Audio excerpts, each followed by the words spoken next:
Pernah nggak lo baru nikah, terus hidup lo mendadak kayak reality show, tapi kameranya nggak kelihatan? Skenarionya gini, malam-malam lu sama pasangan lu baru aja kelar beresin kerjaan. Pengen santai, ngobrol di kamar, mungkin mau curhat dikit soal kantor yang bikin kepala ngebul. Baru juga lu mulai ngomong, sayang, gue capek banget hari ini. Tiba-tiba dari luar kamar ada suara. Kamu tuh jangan capek-capek amat, makanya jangan kebanyakan main HP. Besok pagi jangan lupa ikut arisan ya. Dan lu langsung diem. Bukan karena takut, tapi karena otak lu kayak ngelek. Ini kok urusan rumah tangga gue rasanya kayak masih jadi anak SMP ya? Nah, ini dia masalahnya. Banyak orang mikir gangguan pernikahan itu selalu soal selingkuh, duit, atau komunikasi doang. Itu ada, iya. Tapi ada satu penyebab diam-diam yang jarang dibahas dengan jujur. Hidup bareng mertua itu bikin pernikahan lu masuk mode multiplayer. Bukan cuma lu sama pasangan lu. Ada penonton, ada komentator, ada wasit, kadang ada sutradara. Dan lu disuruh tetap romantis di tengah panggung. Terus ada yang bilang, lah kan enak, hemat biaya, ada yang bantu. Dengerin gua baik-baik. Hemat itu bener di Excel, tapi di otak itu nyicil stres harian. Dan stres harian itu yang suka jadi bensin buat pertengkaran. Biar lu gak ngerasa ini cuma perasaan doang, gua kasih angka yang bikin nyesek. Tahun 2024, Badilak Mahkamah Agung dicatat ada 446.359 kasus perceraian di Indonesia.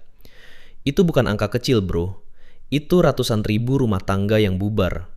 Dan yang paling sering jadi alasan, bukan drama sinetron. Data ringkasan penyebab 2024 nunjukin, perselisihan dan pertengkaran terus-menerus, itu yang paling dominan dari 251.125 kasus. Sekarang gua tanya, pertengkaran itu muncul dari mana? Kadang bukan dari masalah besar, kadang dari hal receh yang diulang tiap hari, karena sistem rumahnya nggak sehat. Dan sistem tinggal bareng mertua ini ternyata juga bukan hal langka. Ada artikel yang ngutip data Susenas BPS Maret 2024. Keluarga 3 generasi tinggal satu rumah itu 34,68%.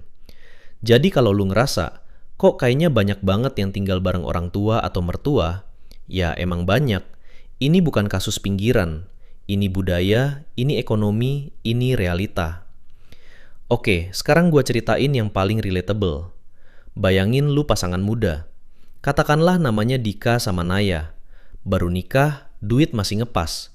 Jadi sementara dulu tinggal di rumah orang tua Dika. Awalnya manis. Naya dibantu masak. Dika ngerasa aman karena deket keluarga. Semua ketawa ketiwi. Terus masuk bulan ketiga. Naya mulai pengen punya gaya rumah tangga sendiri. Cara masak sendiri, cara nyuci sendiri, cara beresin rumah sendiri. Tapi tiap kali Naya ngelakuin sesuatu, selalu ada koreksi halus. Kalau nyapu jangan lupa ditaruh lagi sapunya di sana. Atau, dulu mama tuh kalau bikin teh nggak pakai gula segitu. Ini yang bikin orang kepleset. Koreksi kecil-kecil itu kelihatannya sepele, tapi buat otak manusia itu namanya intrusi, atau masuk ke wilayah keputusan yang harusnya jadi wilayah pasangan. Terus kejadian puncaknya gini, Dika pulang kerja, capek, mukanya kusut. Naya nanya pelan, kamu kenapa? Dika belum sempet jawab, dari ruang tamu nyaut. Ya pasti capek lah, kerjaannya kan gitu-gitu aja. Makanya dengerin orang tua, cari kerja yang bener. Dan di situ, boom. Naya bukan cuma ngerasa suaminya diserang. Naya ngerasa pasangan dia diambil alih. Dika juga ketarik dua arah, jadi suami atau jadi anak. Kalau Dika bela Naya, dia takut dibilang durhaka.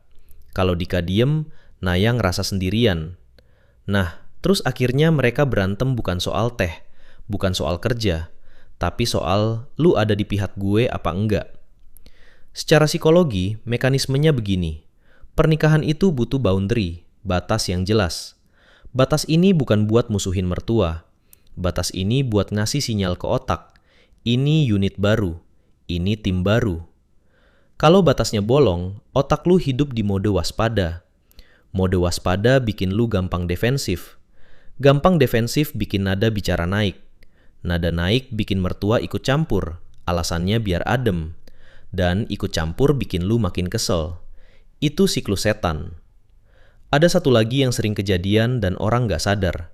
Triangulasi. Bahasa tongkrongannya, lu berantem sama pasangan. Tapi entah gimana ceritanya, endingnya jadi berantem sama satu rumah. Karena lu atau pasangan lu lari curhat ke orang tua. Dan orang tua, sebagai orang tua, refleksnya membela darah dagingnya. Itu manusiawi. Tapi efeknya, pasangan lu ngerasa masuk kandang lawan. Gue paham, bakal ada yang nyeletuk. Bang, tapi gue gak punya pilihan. Rumah mahal, kontrakan mahal. Oke, betul. Gua nggak bakal jadi motivator palsu yang bilang, ya udah pindah aja. Kalau bisa semua orang udah pindah dari kemarin. Tapi lu tetap bisa bikin pernikahan lu punya rumah walau atapnya masih satu. Gini deh, kita mulai dari yang gampang dulu. Lu sama pasangan lu perlu bikin kesepakatan yang sederhana tapi sakral. Konflik kalian jangan jadi konsumsi rumah. Bukan berarti disembunyiin kayak kriminal. Maksudnya gini, kalau ada gesekan, tahan reaksi di depan orang tua. Lu sabar dulu, lu bilang, nanti kita ngobrol ya. Karena sekali lu debat di ruang keluarga, itu kayak nyalain mic di konser. Semua orang ikut denger, semua orang punya opini, dan besoknya suasana jadi canggung seminggu. Terus, lu perlu bikin wilayah privat yang beneran privat. Kamar kalian itu bukan sekedar tempat tidur, itu markas. Aturannya simple, ketuk dulu sebelum masuk dan keputusan-keputusan pasangan dibahas di situ. Kalau perlu, lu pasang kunci. Dan jangan merasa bersalah, kunci itu bukan simbol benci, itu simbol dewasa. Nah, bagian yang paling susah. Gimana ngomong ke mertua tanpa bikin perang dingin? Oke, gue jelasin pelan-pelan. Kuncinya bukan melawan, kuncinya ngasih struktur. Lu ngomongnya bukan, jangan ikut campur, itu kasar. Lu ngomongnya gini, Mah, Pak, makasih udah bantu. Kita pengen belajar ngurus rumah tangga sendiri. Kalau kita butuh masukan, kita nanti yang minta ya. Kalimat ini tuh kayak pagar bambu, nggak nyakitin tapi jelas. Dan satu trik yang sering orang lupa, jangan bikin mertua merasa dibuang. Kadang mereka ikut campur karena takut kehilangan peran. Jadi, lu kasih ruang yang aman buat mereka punya peran tanpa ngacak-ngacak inti pernikahan lu. Misal, minta resep masakan, minta cerita pengalaman, minta tolong hal yang gak nyentuh keputusan inti. Saat mereka merasa dihargai, mereka kemungkinan akan lebih gampang mundur dari area yang bukan urusan mereka. Terus, lu harus punya rencana keluar, meski pelan. Karena kata sementara tanpa rencana itu kayak racun. Otak lu jadi nerima nasib. Lu sama pasangan lu buat kesepakatan. Oke, kita target sekian bulan nabung, sekian juta, lalu pindah. Gak harus mewah. Yang penting kalian punya horizon. Karena harapan itu bikin orang bisa survive. Sekarang, gua mau address satu kalimat yang sering bikin orang kejebak. Namanya juga orang tua, niatnya baik. Bro, niat baik itu penting. Tapi niat baik bukan sistem. Niat baik tanpa batas itu kayak tetangga yang baik hati, tapi tiap hari masuk rumah lu tanpa ketuk pintu. Lama-lama lu stres, walau dia nggak jahat. Kalau lu sekarang ngerasa pernikahan lu kok gampang banget ribut soal hal kecil, coba cek, bukan cuma komunikasi kalian. Cek panggung tempat kalian hidup. Karena banyak pasangan sebenarnya saling sayang, cuma mereka hidup di setting yang salah. Terlalu banyak mata, terlalu banyak komentar, terlalu sedikit ruang. Oke, gua tutup dengan tes kecil. Jujur aja, 7 hari terakhir, berantem lu lebih sering karena kalian berdua atau karena ada pihak lain yang masuk? Kalau yang kedua, berarti lu nggak gila. Lu cuma butuh batas yang sehat dan jelas. Kalau lu setuju dengan video ini, tulis di komentar dan ceritain pengalaman lu. Biar itu jadi janji publik lu.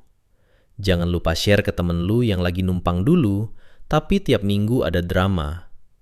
Kalau lu mau versi lanjutan, gua bisa bikin video dengan kalimat-kalimat real yang enak dipakai ngomong ke mertua tanpa bikin suasana jadi kuburan. Jangan jadi korban sistem rumah yang gak lu desain. Stop jadi penonton di pernikahan sendiri, mulai jadi tuan rumah. Gue si peci hitam, thanks.